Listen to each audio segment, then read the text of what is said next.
fiction into fact. Sometimes kind of real architectural life interferes with intellectual architectural life. There is no such thing as architecture.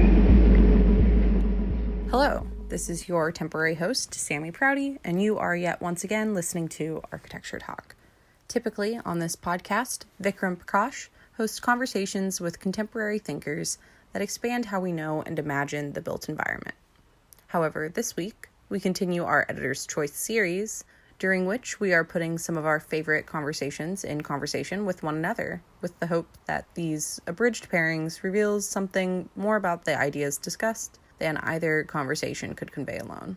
So as we conclude our Editor's Choice series, we have an episode to inspire new possibilities in how we can approach issues of and futures within our changing climate. We will hear two approaches to how we might reimagine our relationship with climate today.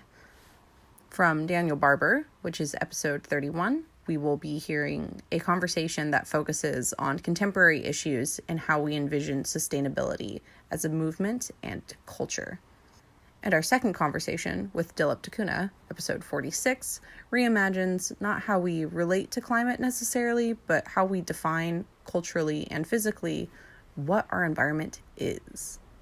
First, we'll hear from Daniel Barber as he unpacks a bit of the history of thermal comfort and how we got into this predicament, as well as the dramatic changes that could offer some unexpectedly optimistic solutions. Here we go. So welcome to Architecture Talk, Daniel. Thank you for being here. And I have in front of me your fantastic module on climate in the colonial and modern period and its extremely complicated relationship with the colonialism, global thinking, and certainly how modernism is implicated in it. Yeah.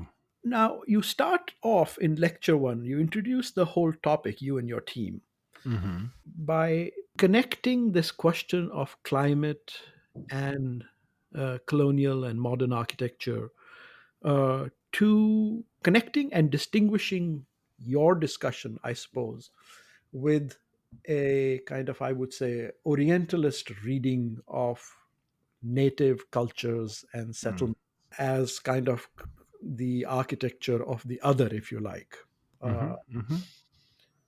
So can you tell us a little bit about this discussion of climate and architecture? Yeah.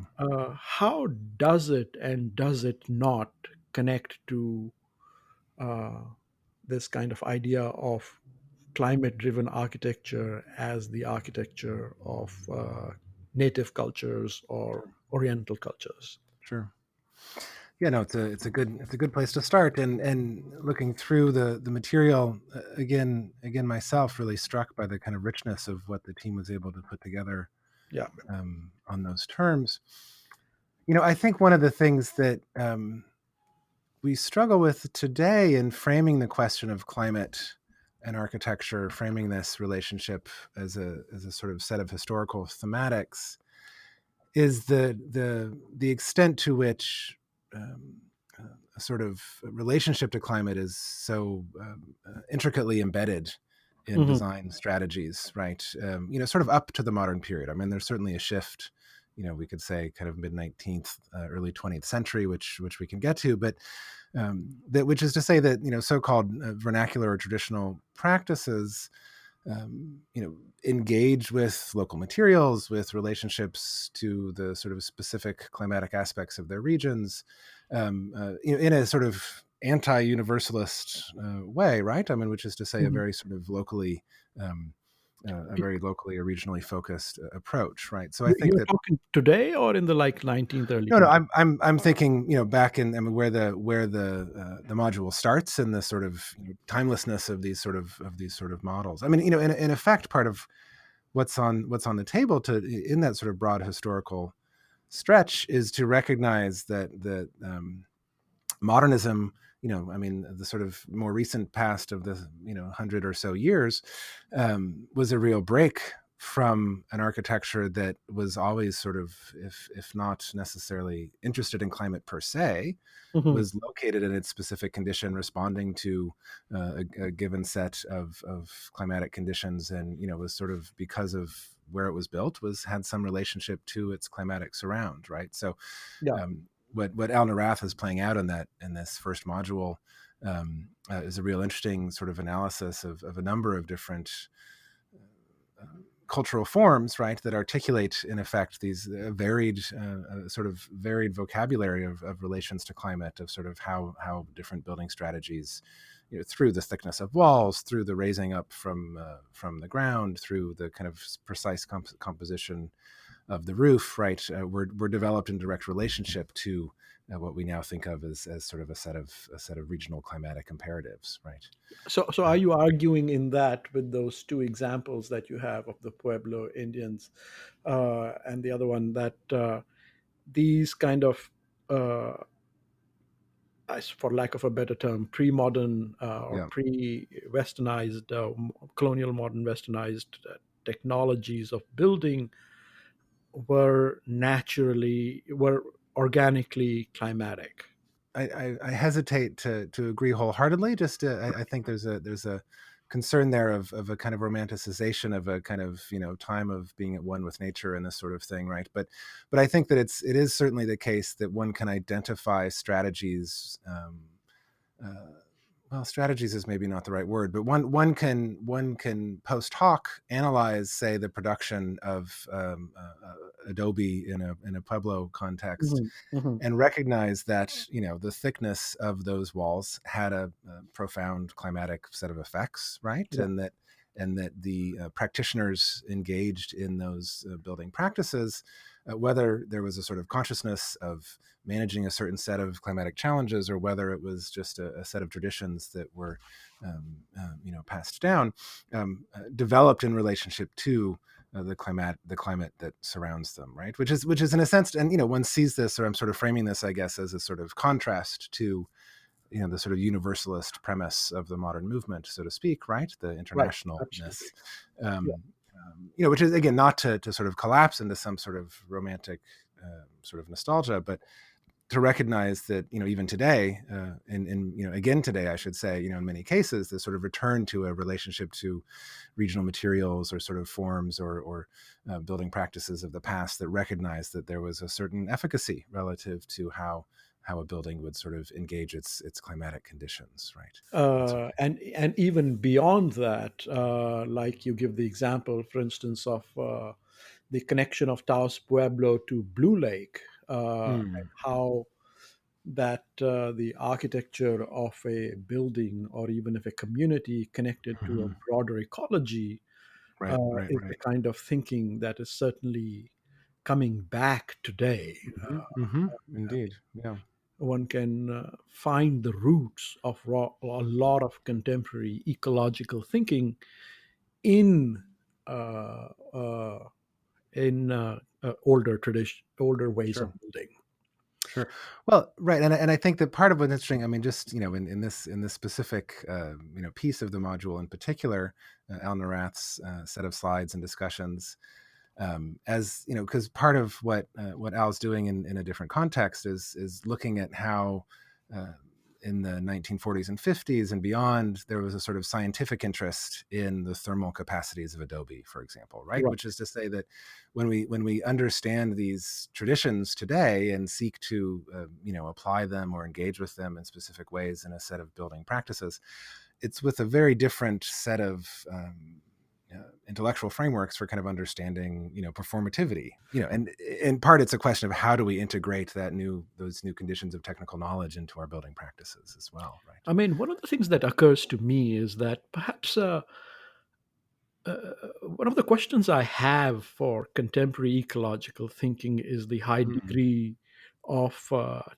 tech integration of technology and yeah, scientific data yeah, driven thinking that yeah. it is driven by, versus, I suppose, what you were starting to describe would be a kind of a narrative based, more culturally imaginative relationship to climatic way of living. Yeah, I mean, yeah, yeah, yeah. are Yeah. there some sort of what do you think about that? I mean, do you think So I think, yeah, I think you've touched on really the sort of crux of the matter. I mean, shifting our discussion a bit to the sort of challenges of the present, that right, that that while we have developed, I mean, by which I mean, the sort of general approach to kind of architectural scholarship and knowledge, have developed a very elaborate and sophisticated capacity to, to measure a building's performance, to kind of understand the way a certain material or a certain glass panel operates, right, in a given context, et cetera.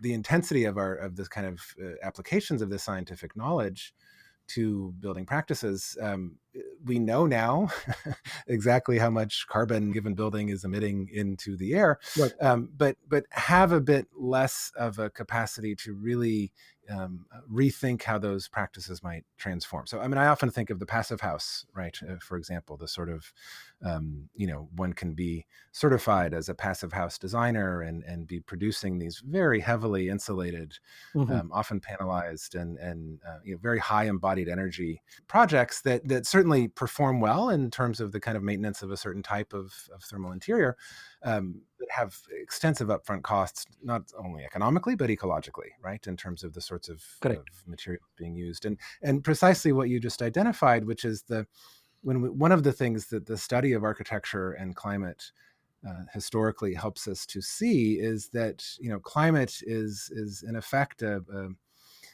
a realm for cultural interaction, right? I mean, that we sort of live differently and according to different climatic conditions. We operate with, so in terms of sociability, in terms of certain types of collectives, and we sort of see our lives on slightly different terms. And I think that what we begin to recognize is that the struggle to reduce carbon emissions, right, is as much a struggle of changing behaviors, of thinking about what we are as a society in different ways, of sort of trying to reimagine ways of life that that on the one hand, in very sort of pragmatic ways, might involve wearing sweaters when you're inside in the winter, right, right, and right. keeping the heat turned down, or God forbid, wearing fewer clothes in the summer when you're at work, or something, something of that nature, which is to say some form of behavioral adaptation that mitigates, or in some way, attempts to minimize our reliance upon these mechanical systems.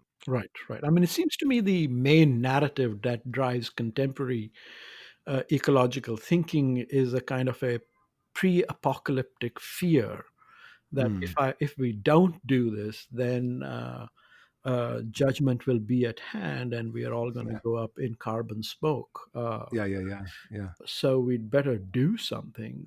Well, But I mean, what yeah, sense do sort of producing narratives that are more affirmative? I mean, I don't know. right. I mean, I like to use the term apocalyptimist, right? I mean, I think I, I Apocalyptic. ascribe. I like it. Yeah, It's a apocalyptic. good one, right?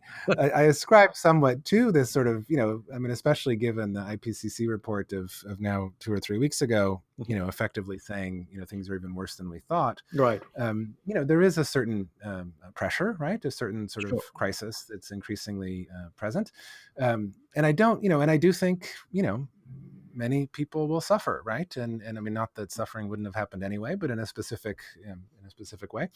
And that the index of that suffering is geographic, is economic, is sociocultural, right, as much as it is sort of climatic, right, which is to say, it has a lot to do with the kind of capacities one has to move around and to sort of open up other opportunities. But at the same time, I think there's certainly a need to, and in fact, architecture, I think, has a profound role to play here, of recognizing that while we're facing great challenges, right, that we have the capacity, the in terms of technological innovation, right, in terms of everything from seeding clouds to completely transforming the built environment, but also in terms of how we relate, right, to ourselves as individuals and social beings, right, we have a capacity to move through this process, right, to move through these challenges and into a presumably quite different global condition, right? I mean, again, both sort of Right. in terms of territory, but also in terms of forms of social relations, right? That And imaginations. I mean, when I try and indeed, I'm yeah, trying to rack my head for contemporary apocalyptimist social imaginaries. yeah, yeah, yeah, And the thing that jumps straight into my head, since I'm on the West Coast, is sure, I suppose Elon Musk. yeah, yeah, yeah, Here is a man who's trying to fire open an imagination about, amazing electric cars, right, batteries, and right. even, journeys to Mars as kind of a apocalyptimist.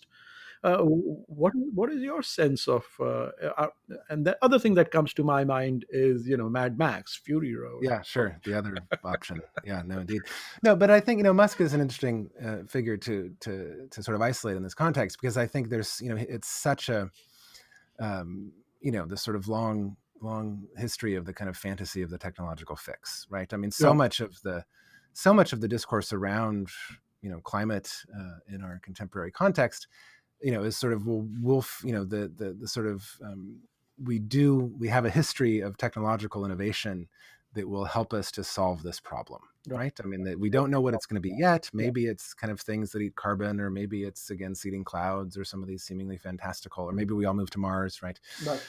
But the technology will find a way, and all we have to do is continue to fund that research. And this is kind of the architectural approach, right? And it's framed in a, I mean, not just, I mean, that's way too general, but in terms of a sort of general question of green design or sustainable design, that's basically like, get the engineers on board and so Yeah. on. So Um, who's are interesting alt models for a mm, mm, apocalyptimist? optimistic approach. Yeah. Yes, yes. Yeah. In architecture, let's switch to In architecture architecture. today. Sure, sure, I sure. mean, architecture broadly defined, obviously, ecologically, landscape. Yeah, Yeah. yeah, yeah.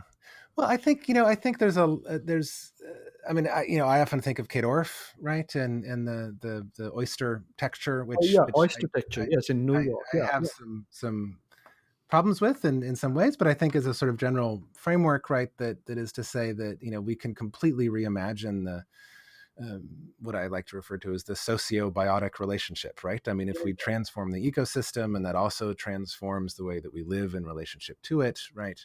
Mhm. That this provides unexpected opportunities, not for some, again, kind of technological determinist fantasy in which everybody's kind of always interconnected in some way, but rather for a sort of different way of living with the environment, right? That this notion that in some of the versions of her images and the way she plays it out, that you sort of go and harvest some oysters when you're hungry, right? I mean, you have a completely different kind of Relationship. Yeah. capacity to understand how these environmental aspects of the world that surrounds you impact the way that you live, right? Because part of the legacy of the modernist sort of imperative in the built environment is that we isolate ourselves when we're in buildings, right? I mean, generally speaking, and Correct. certainly in a sort of institutional context. I mean, I always open my window in my office and all year round, because it's either too hot or too cold, based on somebody else that's setting the temperature at some central bureau, right?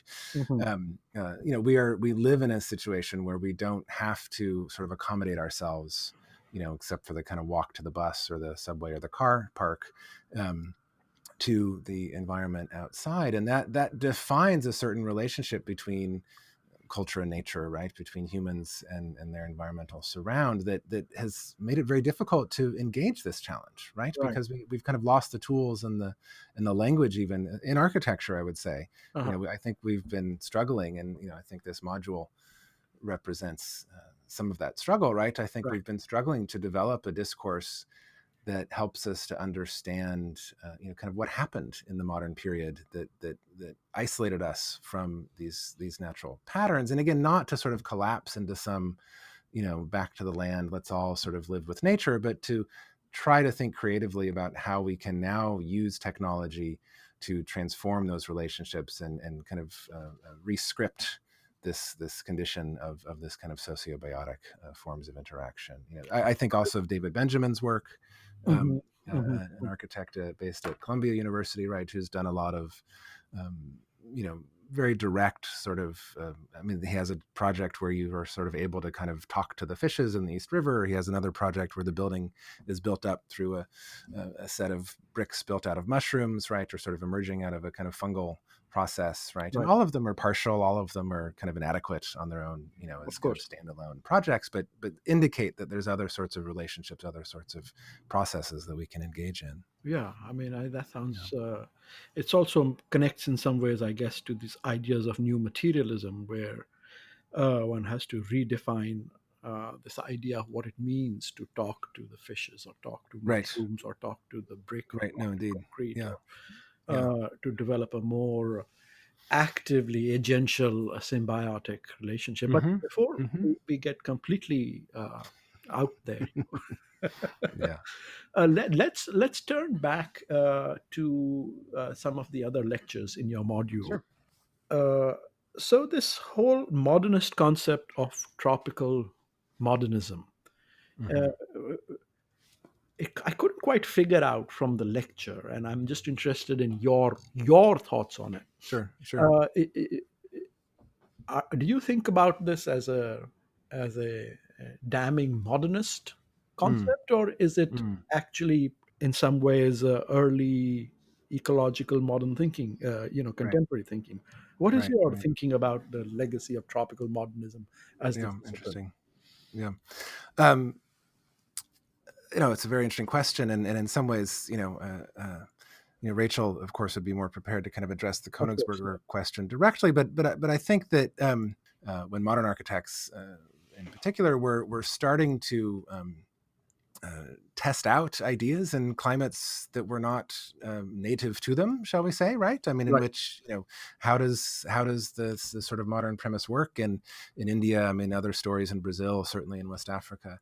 And so part of what becomes clear is that on the one hand, this capacity to um, almost kind of inflect the purported universalism of the modernist project according to a climatic region, was essential to its international dissemination, right? Mhm. Which is to say, if these, I mean, I'm thinking in particular, I mean, in effect, jumping around in these modules a little bit, but when to look at, for example, the proliferation of shading devices being used in Brazil in the 1930s and 40s, Right.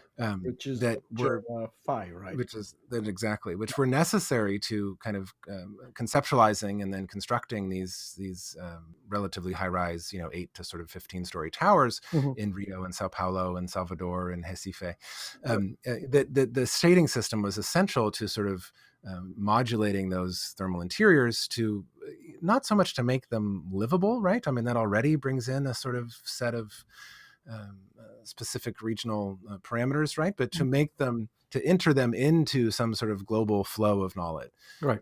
No, but let me see if I'm hearing you correctly over here. Are you Please. arguing that this idea of international climatic modernism, as for instance in Chandigarh, Brazil, and other parts, uh, insisted on, even though working passively, insisted Mm. on an idea of a ideal uh, atmospheric condition in the interior, which Mm-hmm. was Mm-hmm. therefore uh, preliminary to the idea of to the success of the HVAC that came afterwards. Is that what? Precisely. Yeah. Precisely. Yes. I mean, that But what even, is in the fact, difference, though? I mean, there is sorry. obviously a critical difference between those two systems, Mm. or does one lead directly into that? But you mean the systems of the shaded version or the HVAC version, right? Shaded version to Yeah.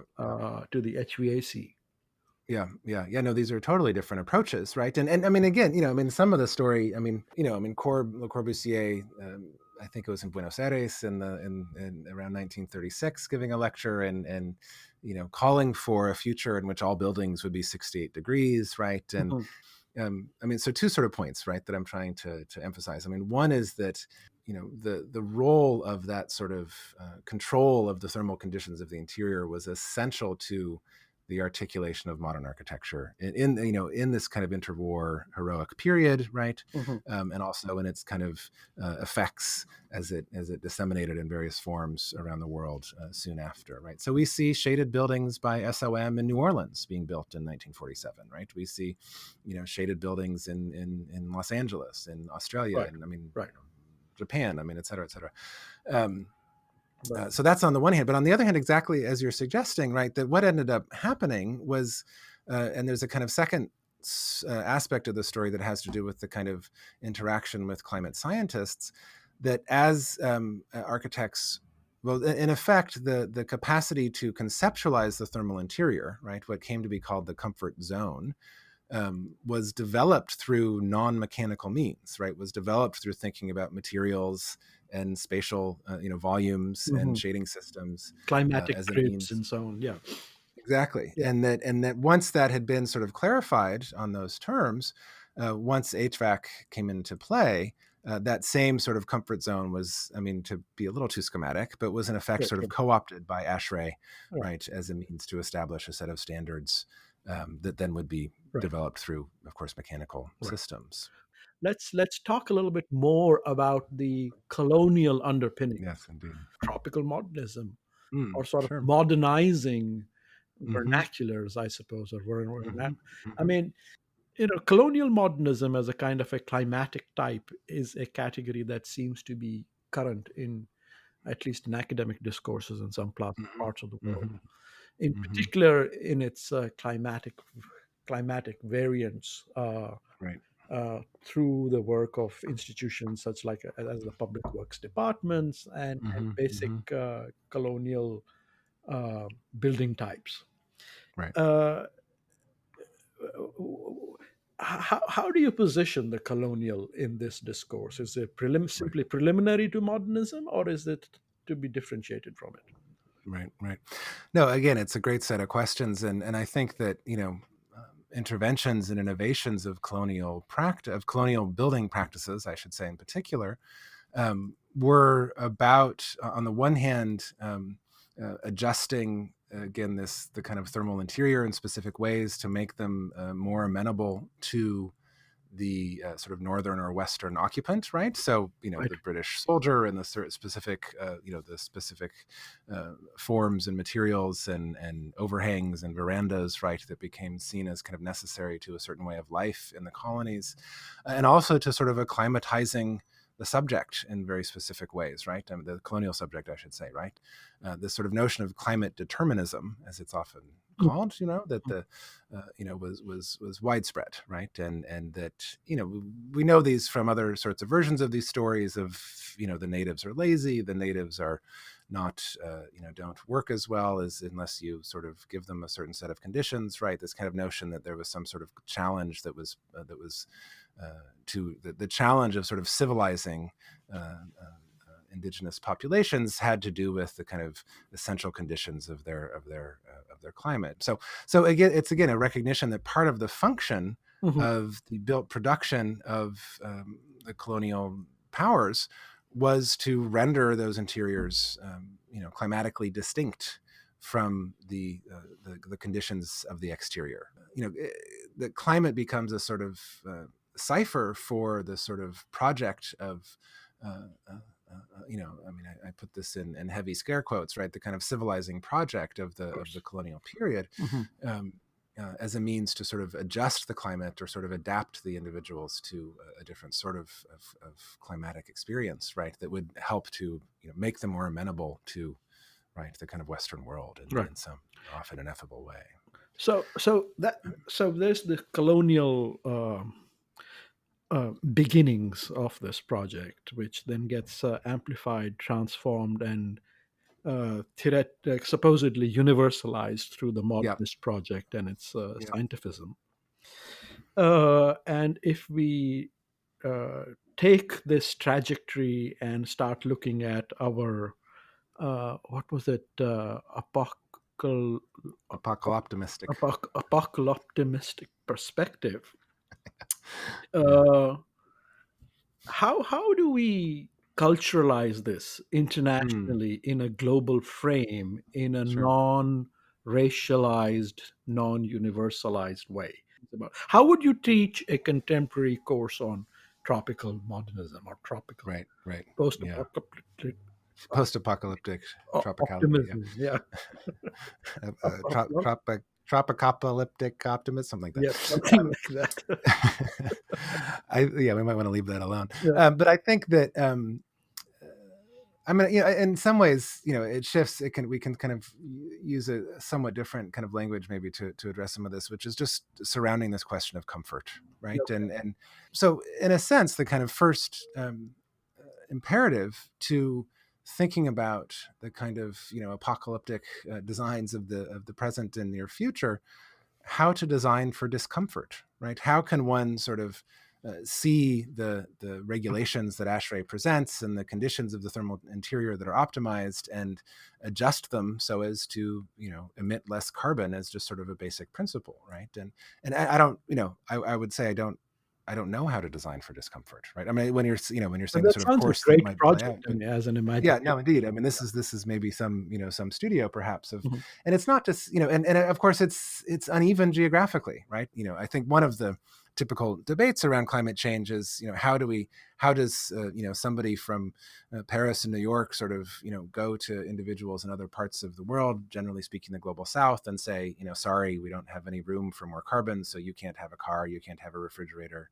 None of these things will be available to these emerging cultures. So it's to say that part of it is to kind of begin to articulate a kind of role for the global north, if you will, to speak a bit too generally, that says what can we collectively do as designers, as occupants of buildings, to kind of live at the edge of discomfort, right? We don't want to necessarily shorten our lifespan, right? Although in pure carbon terms that might not be a bad idea, but we want to sort of develop a means to adjust ourselves, our physiology, our wardrobe, our relationship to these systems, so as to kind of relate to them in very specific ways and kind of reduce our reliance, right, upon those HVAC systems as soon as possible, right? I mean, this is something that So is kind indeed, of one happening of the every things day. it suggests is one of my favorite topics is the relationship between fashion and architecture. And you have Yeah, great. many times alluded to this basic fact that if we were Yeah. more into fashion and wearing Yeah. sweaters and taking Yeah. shirts off and on and thinking about the materials of our shirts and our jackets, Yeah. we could significantly do better architecture. Sure. Indeed. I think so. But it's a little tricky, right? Because we don't want to collapse into, if I take a shorter shower, I'm solving climate change, right? I mean, That's sort of the conditions are structural, right? The conditions are not personal. But what architecture has the capacity to do is sort of mediate between those kind of structural, large scale, let's call them infrastructural conditions of energy use and supply, and the kind of experience of the individual within a given space or environment, right? So it's really, my sort of that's intriguing. Mediation. Architecture is the yes, mediation indeed. between the large structural and the personal. Yeah. Is that what you mean, or what does mediation mean over here? Sure. Well, I think it means two things, right? I mean, we won't make it through, so to speak, these climate challenges without drastically transforming the built environment, right? I mean, this is evident. So it becomes the sort of medium for social transformation, right? On its kind of simplest terms, but maybe a bit more, a bit less optimistically, the medium for contestation, right? I mean, I like to really think about the thermal interior, the air-conditioned space or heated space, as the case may be, as it's getting colder here in the Northeast, as a kind of space of politics, right? I mean, as a space of where we are having debates about how to live and what our values are, right? I mean, this is playing out in terms of the thermostat, right? In terms of the way that we kind of experience and inhabit these interiors. Right. And so part of what I've been trying to do in my teaching to architecture students in particular is help them try to give students some tools to kind of recognize the political, the kind of intensity of that space as a political space, and so how to kind of take the decisions that are made around it very seriously. All right. Well, we learn to try and live a bit more uncomfortably and see architecture as the production of discomfort. This is what we have learned from you. Thank you so much for being on Architecture It's a Talk. pleasure. Thank you. So Daniel's point here, I believe, is critical to how we understand the sustainability movement as we move into an increasingly fragile climate future. Perhaps it is not an issue of efficiency or technology or economy, but rather an issue of cultural paradigm. This idea of approaching issues of climate from a more cultural perspective is a significant part of our next guest's argument. Dilip da Cunha offers a new conception not of how we live within our climate, but in how we see, experience, describe, and design our landscapes. Here we go. Welcome to Architecture Talk, Dilip. Yeah, fantastic. Good to be with you. Thank you for being on Architecture Talk. And thank you also for coming to the University of Washington this past quarter and delivering your fantastic lecture, at which event I happily bought your book called The Invention of Rivers, Alexander's Eye and Ganga's Descent, which I have been poring over these last few weeks. So I'm excited to be talking about this with you. Mhm.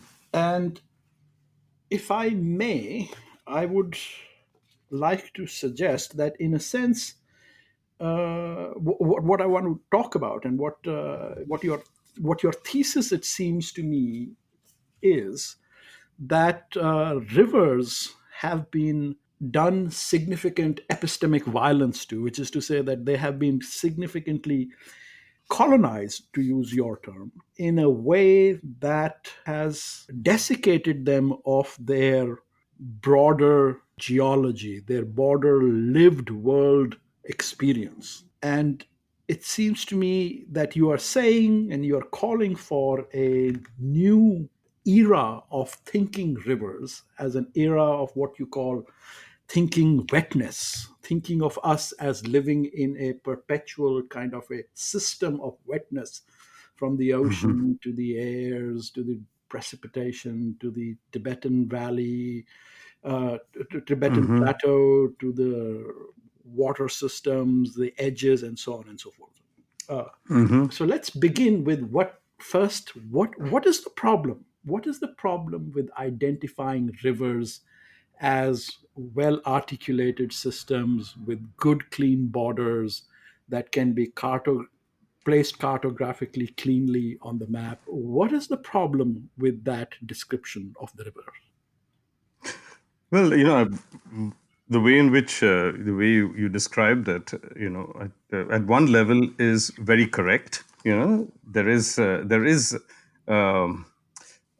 there has been, I would say, over the last few centuries, an epistemic, violence that has at least shown us that rivers can be designed. They can be engineered, they can be violated, and so on. Right. But further to that, my point in the book is that rivers are products of a particular moment in time, um, and that moment in time can be clarified with a hydrologic cycle. So the hydrologic cycle goes through various, let's say, various forms of wetness, and one particular form of wetness is water. Is liquid water, It's liquid and state. that Yeah, yeah. corrects its liquid state. And that time actually of water, I would say a wetness when water is very visible as water, has become our anchor. And it is that anchor actually that allows us to see flows and flow formation. So, what we do in that moment, actually, when we anchor in flows, we also make other forms of wetness ephemeral by default, as it were. So evaporation, rain, precipitation, etc., all become ephemeral conditions. Now that, to me, reveals one thing. It reveals that we have made a choice. We have made a choice, in which we have constituted reality, and that choice is actually a moment in time. Um, Now that is, to some extent, not necessarily shared by all cultures. So if I'm thinking of the possibility that other cultures anchored in a different moment in the hydrologic cycle, then mine is not so much, the river is not so much an epistemic violence, it's an ontologic violence, you know, and because it has imposed upon other cultures a moment of time and a reality that has been constituted in a moment of time. So my position to some extent is that India, and perhaps many cultures across the world, but India most certainly so, is, if I had to look at the condition now, you asked me about the problem of rivers. If I look at the problems of rivers in India, I mean, they're heavily polluted. They constantly flood. There's something radically wrong because we've been trying to hold these waters in rivers for centuries, and they've constantly defied us. So what I'm doing is actually stepping back and asking this question: is India a river landscape, or is it an ocean of rain? Does it work with wetness as opposed to water? So in other words, does the rain of the monsoon, when it comes, fall to a surface that then runs in rivers to the sea, or does it fall into a realm of wetness and just increases that wetness? So that means that people then have to live with this moisture, if you will, everywhere, the recognition actually that wetness is everywhere. So they are, in some sense, in an imminent position, with an imminence, recognizing an imminence, in which position they cannot define a river. They cannot define a flow because they cannot define even a surface of the earth. And they're not interested in defining a surface of the earth. They're living in ubiquitous wetness. And so that becomes an alternate, let's say, an alternate ground uh, in which to inhabit. So the And you would problem. argue that this is an alternate ontology, not just an epistemology. It's like an alternate Exactly. physical reality Absolutely, rather than absolutely. a sort of an And interpretation of a certain world. Yeah. that's right. And when you look at it like that, if I had to see the kind of, the messiness, what we would generally call the informal sector, and what we call the, chaos, and what we call tradition, things like that somehow don't fit our world today. I don't think it is an alternative knowledge that is at work. It's an alternative ontology that is at play.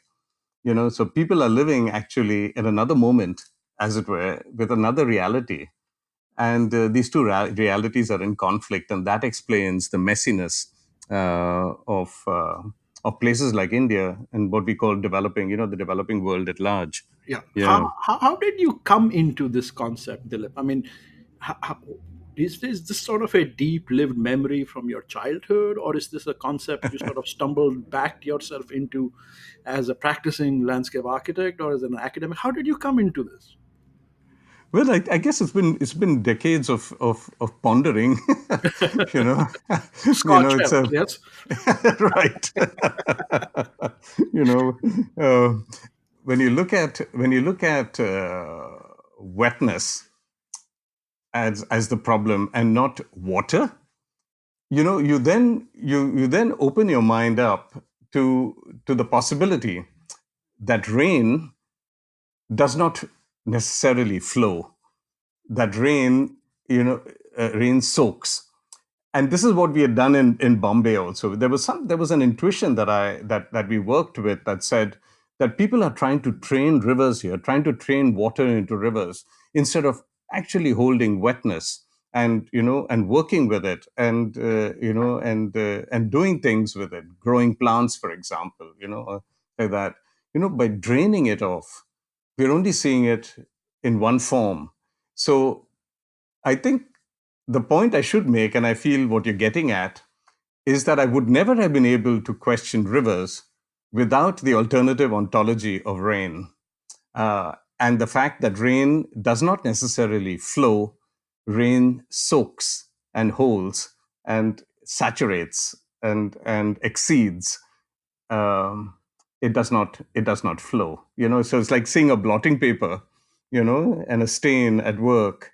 I mean, that to me is rain. So the attention becomes one of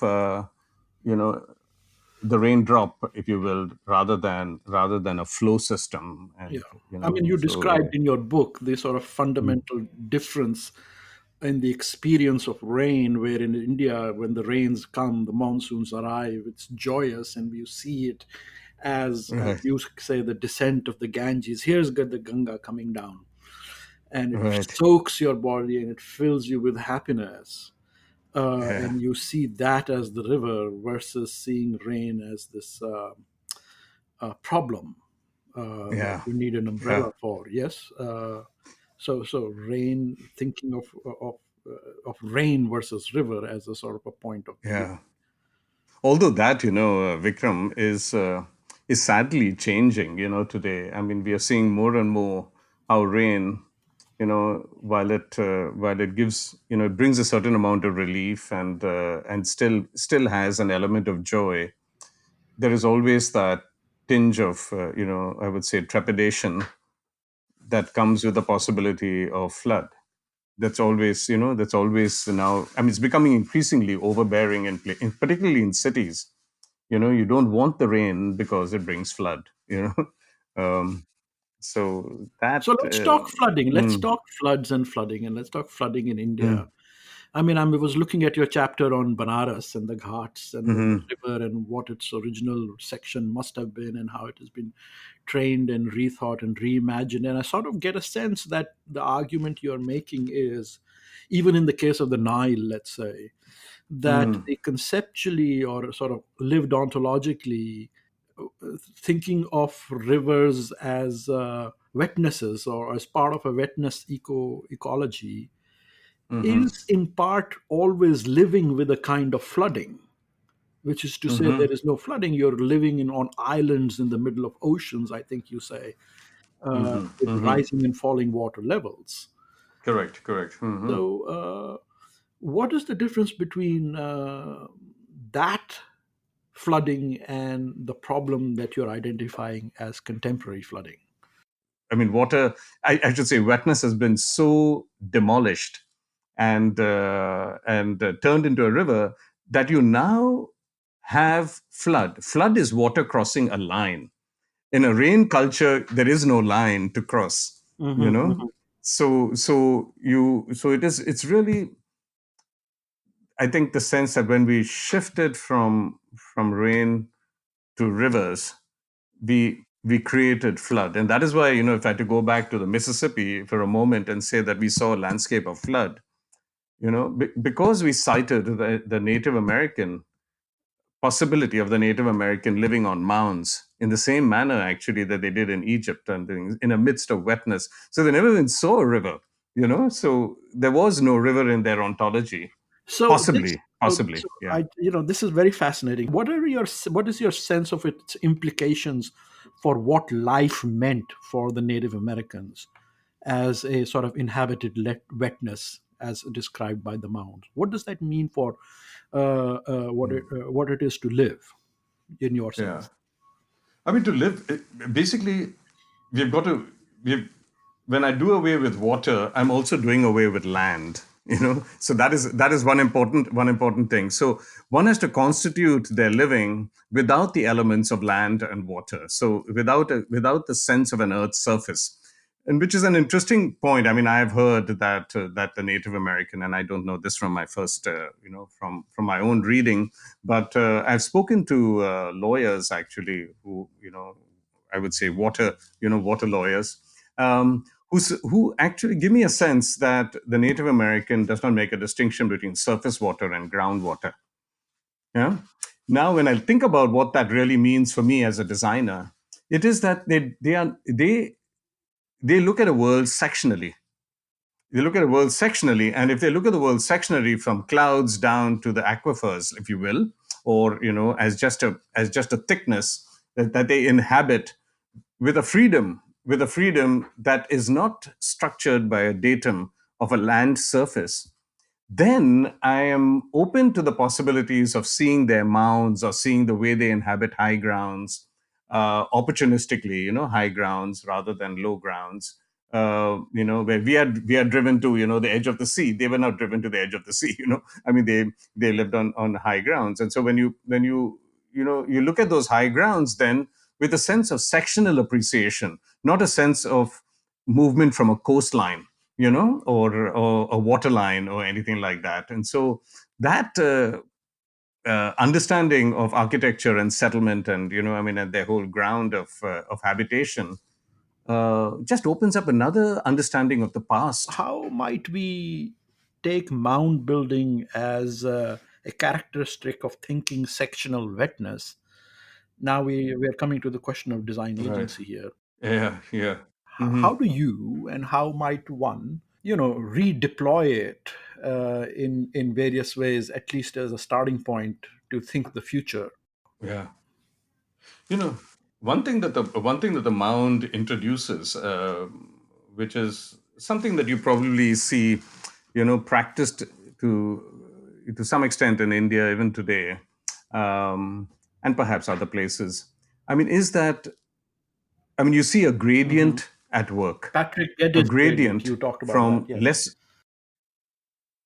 yeah, less wet to more wet. That kind of a gradient, and which is another very valid point. Vikram, that once you move away from water to wetness, you also move away from a dualistic universe of land and water, and absolutes of dry and wet, to relative wetnesses. I mean, so when I talk about rain, there's no such thing as dryness. There's no such thing. So when I take away land, I take away dryness as well. But if I talk about that a gradient, then the mound introduces that gradient beautifully, because what it allows for actually is this sectional appreciation of rising and falling wetness. So I design with a sense of low ground and higher ground, and higher ground, that kind of thing. I also design with a sense of uses now that are not land uses, which is how we would think in terms of a land, water, or river landscapes, let's say. I would operate much more with wetness uses, so things like play, or seasonal sort of activities can happen on lower ground, and we work between them. And my sense is, this is how the Egyptians lived, this is how the Indians lived, this is how the Native Americans lived, you know not with a sense of, I wouldn't call it migration, because that has now become the strange word, actually, where we believe in movement. But they just worked with a consciousness that certain activities were more appropriate to higher wetnesses, and others were, sort of comfortable with more comfortable with less wetness. So I feel the mound is a beautiful, sort of a beautiful habitation in a sectional ground, from sky to aquifer, that just operates that gently, up and down, in a sort of in a, I would say, one small part of this deep section. So I take it you're not fond of the temples of modern India, uh, our great hydroelectric projects Oh, by Prime Minister Nehru. What is your let's get your reading on that. a criticism of them at work, it is a lack of alternative that is even more disturbing. And so my drive has been to ask, why can't we actually, think of rain as an alternative to rivers? And when one does that, these temples, like you say, of modern India, are not just subjects of critique. They become subjects of another imagination that we can set aside. So today, when China is sort of harnessing the Brahmaputra, the waters, at least, that come into the Brahmaputra, I turn to India, and I say that, but you've got the rain. You've got the rain in Charapanji, you've got the rain, and you've got the rain in all these. I mean, you've got the heaviest rains. Why can't you harness the rain? Why do you have to look for the waters of the Brahmaputra? As a river that comes from China. So that rivers are a cause of violence today. They're a cause of violence, and that I find also very disturbing. We are fighting over waters of rivers. India, Pakistan are constantly, in battle over the waters of the Indus and its tributaries, etc. And I'm saying that why are we in these fights? Because river infrastructure is a problem. I mean, and so I certainly, sort of look at these alternatives with a sense of discomfort, but also a sense of tragedy that we are Right. devoid of alternatives. I want to comment on what seems to be a deep love for language in your book, and everywhere. You're very Mm-hmm. focused on how things are named and how they should be named, and you're into inventing new names and flowing rivers, air rivers, uh, and things like that, Mm-hmm. and really upset that rivers are called rivers, and and they have edges. And Mm-hmm. your prose is literary. It has a fine quality to it. It's not geographic, so to speak. I mean, and in many Mm-hmm. ways, your Mm-hmm. book is so much more a history and philosophy and critical literary thinking text, I would argue, uh, than a Mm-hmm. traditional. I mean, there's nothing traditional about what you do, but let's say a Mm-hmm. practicing landscape Mm-hmm. architecture text. If this characterization be true, is this true? Do you have a deep love for language? Well, let's say I scraped through my language classes. I guess I don't know if it's the way they were taught, or just my Uh-huh. brain was not wired for it.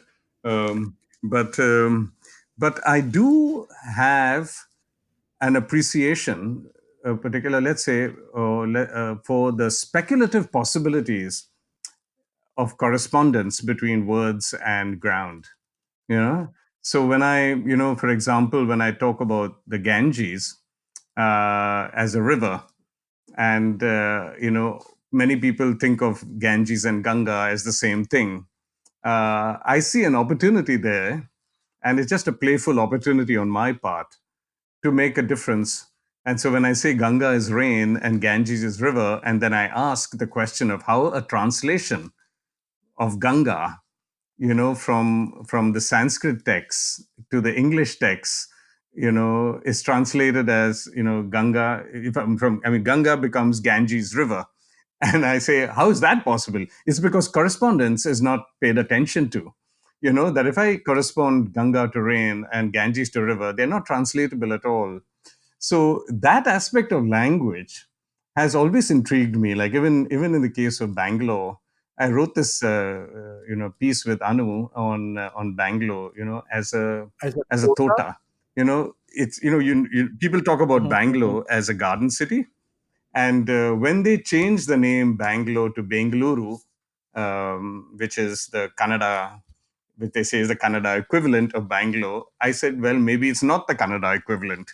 That Bengaluru refers to not a garden city, but Bengaluru refers to the Tota, which is a working landscape that is much more open to economic transactions, to working agricultural means, and so on and so forth, rather than the enclosure of a garden. So it defies the city.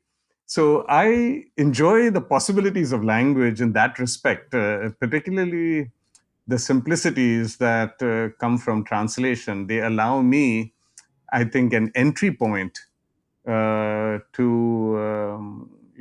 challenge what historians and And others take for you granted. think it's important how So we name things and call things and rename things and reappropriate things?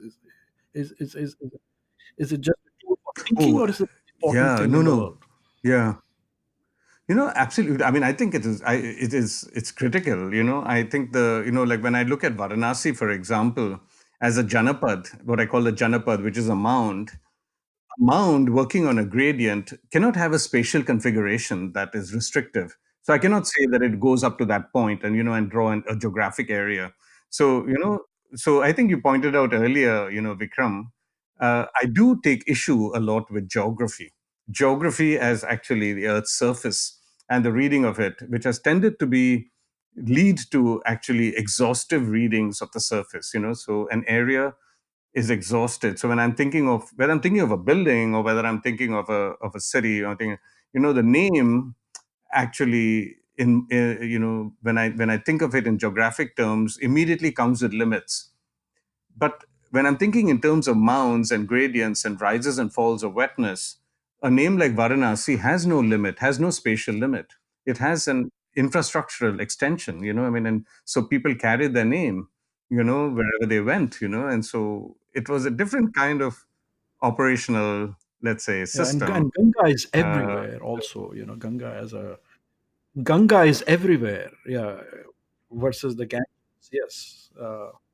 exactly. I say everywhere with the sense that you cannot be somewhere. Right. No, That's but also in Indian uh, areas, always, yeah. everywhere the people say Ganga is everywhere. And so I have a very new and different understanding of what that means. Well, Dilip, You- yeah. thank you so much for taking this time and for all your readings with Anuradha Mathur, all the work that you are doing. Thank you for being on Architecture Talk. My pleasure, Vikram. It's been a real pleasure talking to you. So, Sammy, Dilip da Cunha and Daniel Barber talking about climate and the water, and water, and wetness, and apocalypticism. Yes. What is the relationship, do you think, between apocalypticism and wetness? I think they are both radical new perspectives to approach how we relate to our environment. We're very much in cycles of very climate rejective ways of building and living to maintain this stable sort of, I can go to work 9 to 5 every single day of the week, all year round. And our focus is how do we do this more efficiently rather than maybe this is the problem. Right, And right. on Daniel's side, I mean, I think he does such a great job of sort of explaining how we got here. Uh-huh. And then Dilip offers this totally unexpected sort of example of one way that we could relate to our environment in a totally different way, where one of those problems gets eliminated just by the idea. Right, You take away rivers, you take away flooding. right. I mean, it'd be great to find a way to also talk about everything perhaps as well, what would be the other two? Wetness, like it would be airness. Airness, clouds as airness. Yes. And they're both from, Philadelphia. Yeah. There's a sort of a Philadelphia UPenn way of thinking, which is, of course, the great legacy of Ian McHarg.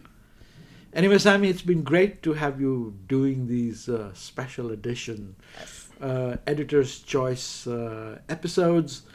And then we hope to get back into the swing of our regular episodes after this. Yeah. You've done such a great job. Thank you, Sammy. Well, thank you so much. Looking forward to the next season.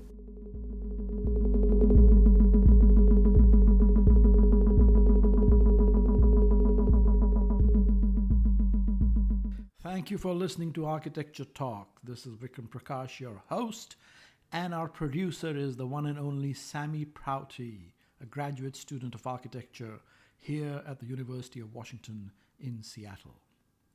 I hope you all enjoyed our conversation, and if you did, please do take a moment to subscribe and to rate us on iTunes. See you next time. Take care. Goodbye.